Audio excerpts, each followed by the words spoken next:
Et si je faisais cette vidéo demain, hein, franchement. Bonjour, c'est Ketara, j'espère que vous allez bien. Ici, je vous partage ma passion pour l'univers du bien-être.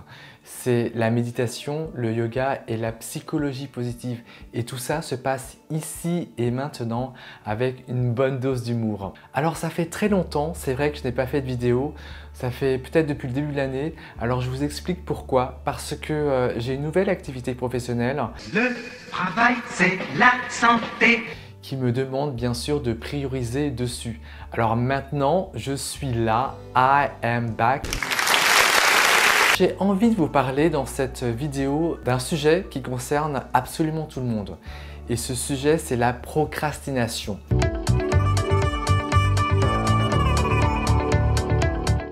Je ne sais pas si vous savez bien le prononcer comme moi.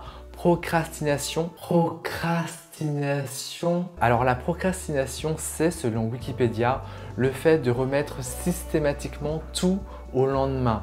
Voilà, en fait, j'aurais pu faire cette vidéo demain, mais non, j'ai envie de le faire maintenant avec vous. Ce qui est dingue, c'est qu'il y a même une journée de la procrastination. Ça, c'est vraiment fou.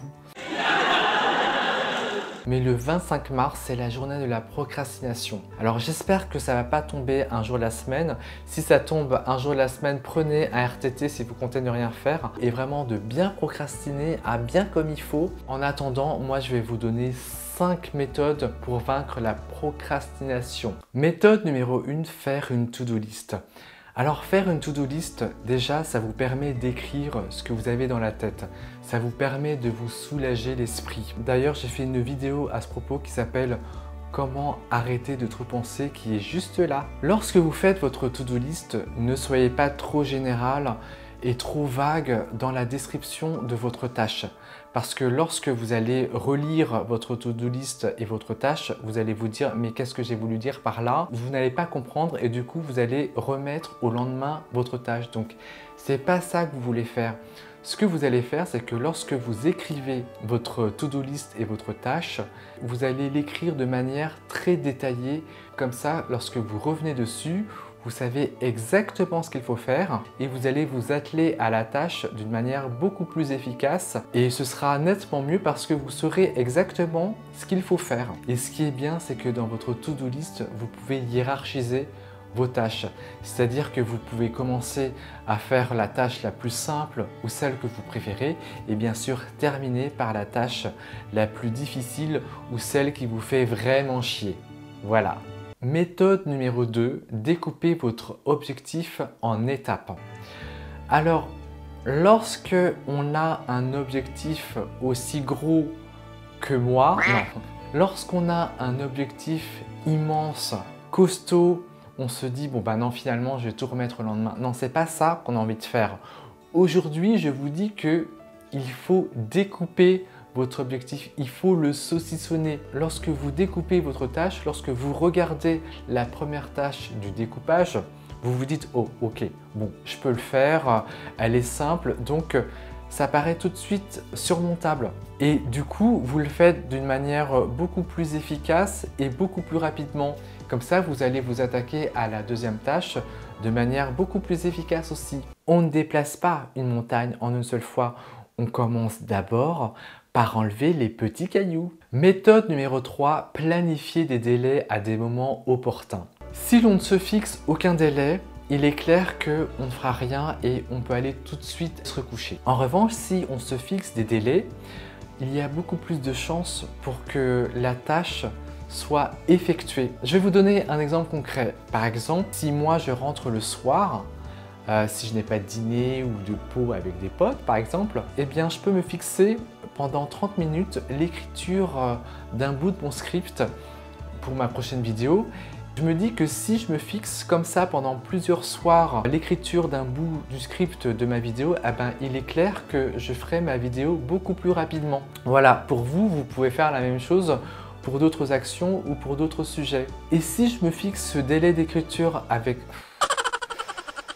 Et si je me fixe un délai d'écriture à un moment où je suis le plus productif, eh ben, ce qui est clair, c'est qu'à ce moment-là, je vais prendre beaucoup plus de plaisir et je serai beaucoup plus créatif.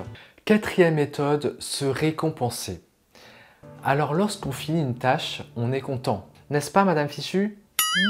Non seulement on est content, mais il est nécessaire de se récompenser parce que comme ça, vous allez attaquer la prochaine tâche avec beaucoup plus d'efficacité et de plaisir. Je ne sais pas, je vous donne par exemple un exemple.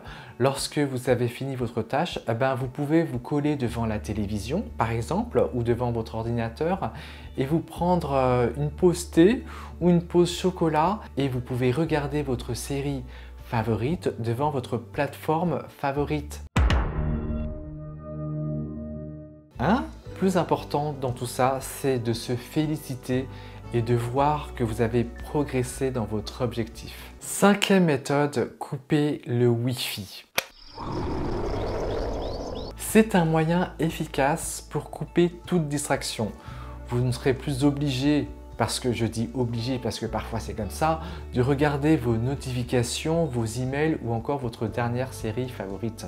Tout ça c'est coupé, vous n'avez plus de Wi-Fi, donc laissez tomber. Alors ce qui est bien dans tout ça, c'est que vous pouvez vous concentrer sur votre tâche. Vous pouvez travailler beaucoup plus sur votre tâche, vous pouvez y travailler encore avec beaucoup plus de créativité, voire de plaisir. Il y a un double effet positif à couper le Wi-Fi, c'est-à-dire que vous allez travailler sur votre tâche de manière beaucoup plus dure et beaucoup plus concentrée et du coup vous serez beaucoup plus content du résultat.